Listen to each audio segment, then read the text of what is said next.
Hi, so I'm getting an Enhertu infusion, so chemotherapy today, and I also got Lupron, so hormone therapy as well, which is nice when those two things line up because I get chemo every 3 weeks and then hormone therapy every 4 weeks.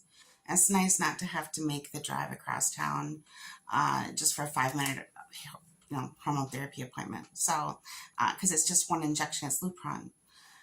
Anyway, today they lowered my dose of chemotherapy. So in HER2, they're lowering the dose because right now, as of my last scans, I have no evidence of active disease going on with my breast cancer. I have stage 4 breast cancer.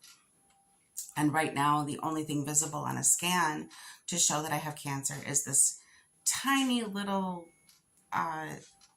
what's left of my original tumor. It's over on my left side near my armpit. And so because that's doing so well, my heart scans can now, instead of every 3 months, can go to every 6 months. And my Lupron shot, it as I lose weight, because of my age, I'm 54, and so because of my age, I should be entering menopause myself. So that might mean a reduction in or an end to my hormone therapy. So that would be a really nice bonus if we could end hormone therapy. That'd be great. But one of the things that can actually continue producing more estrogen is that I'm overweight. So your fat cells can produce estrogen. And so as I continue losing weight, that might also cut off my estrogen more and make it possible for me to forego a lot of the hormone therapy that I've been getting, which is really exciting to me. I would really like that.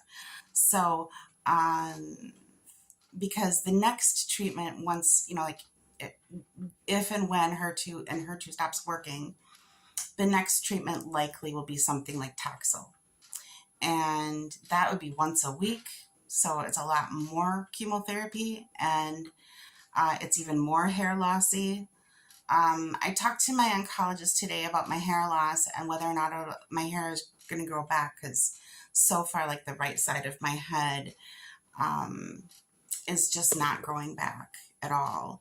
And what is regrown is just very patchy. It's not even. It sounds like my hair is probably never coming back. That's a real hard thing to accept for me. I've been a redhead my whole life. I identified as a redhead. I've waves of emotion about this. It's not okay. The wigs help, but like, for example, today it looks like it might rain, so I didn't wear my wig again to my appointment. There's nothing like having a soggy wig on your head. So anyway, yeah, so wearing a wig is kind of weather dependent, and it's also got to do with the fact that a lot of times when they try to access my port, they don't get a good line draw, a blood return. So then what they have to do is, because of that blood return being so poor, they have me try all these different positions, and some of them are upside down, some of them I have to lay back. It's not very good when you're wearing a wig to have to do all these positions and stuff. So that's another reason not to wear the wig for these appointments sometimes. So it is what it is. Anyway, also, let me show you this. This is kind of cool. They always give free stuff away at the cancer center, and it's kind of nice to just sort of look through and see what they've got that's new. I just wound myself up in my cords here. Hang on, I gotta show you this cool thing. Let me unwind myself here. Okay. got my IV line twisted around my legs. So anyway, I got this cool wig stand for free at the cancer center. Isn't that cool? So my nice new wig, well, my nicest John Renaud wig, Renaud? I don't know.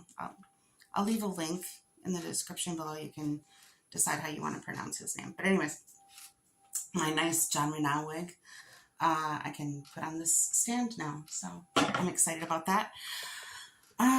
Let's see. I also kind of want to do a series of videos, or maybe just one long video about common chemotherapy side effects.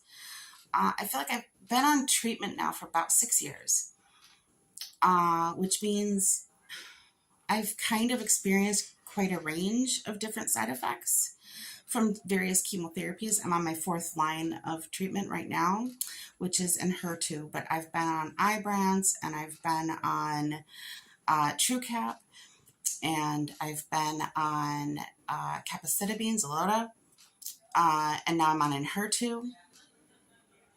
And I've done quite a bit of reading, and I feel like I'm in a position now where I could maybe give some kind of helpful feedback about a number of very common chemotherapy side effects, and how to overcome and how to mitigate, how to manage those side effects and make it more livable to be on chemotherapy. Because one of the things about chemotherapy, can give you more time, but what is that time worth if the quality of your life is diminished?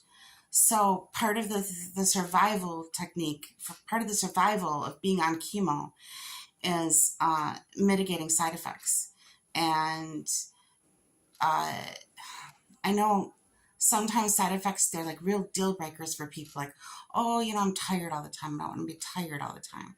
And there are little things you can do, diet, exercise, and so forth,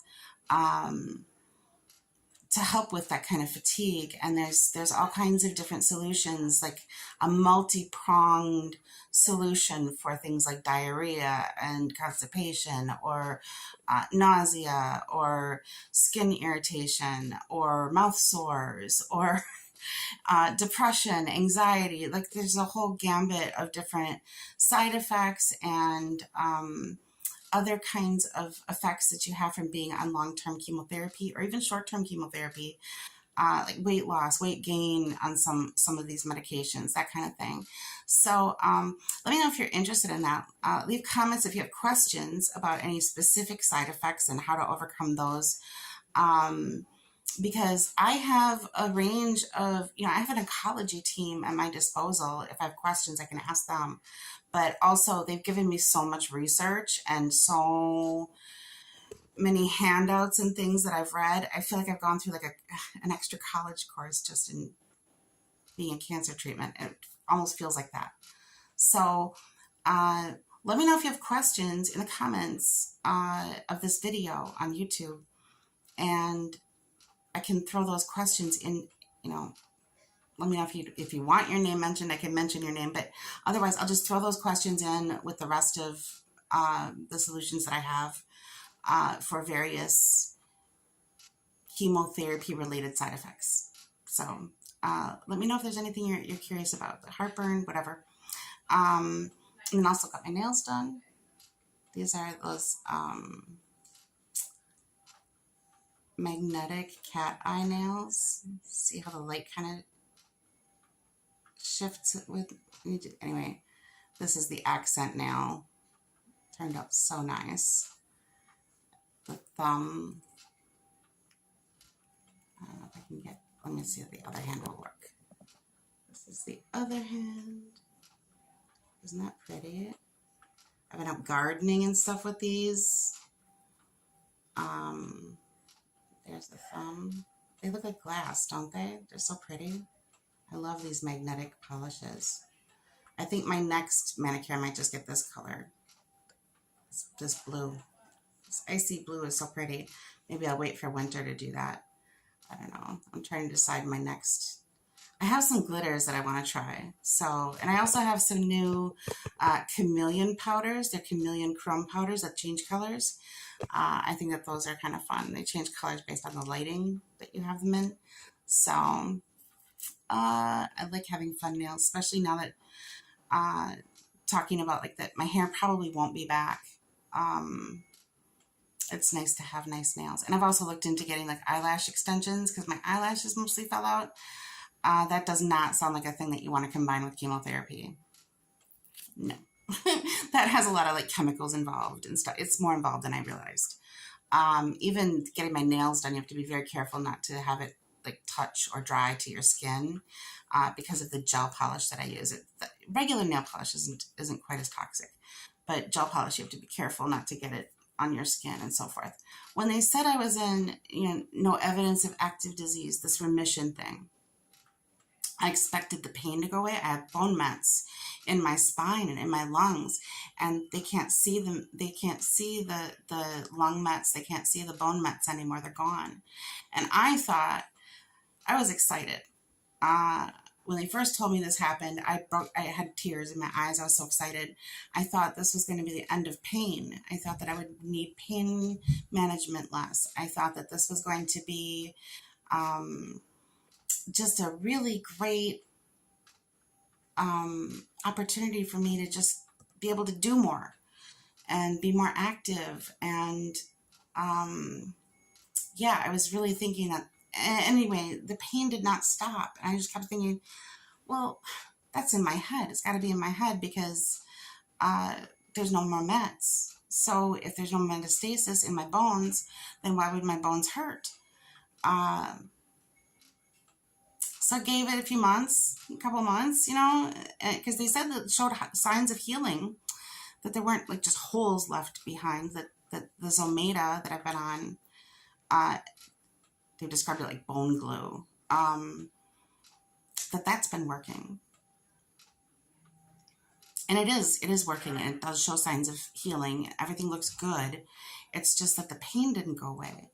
And then I looked it up and I've been doing some reading. It turns out bone metastasis can cause permanent scar tissue and permanent nerve damage. It's very unlikely for pain to go away just because the mets are gone. Well, so lowering the dose of my chemo is kind of nice, just thinking, well, maybe I'll have fewer side effects.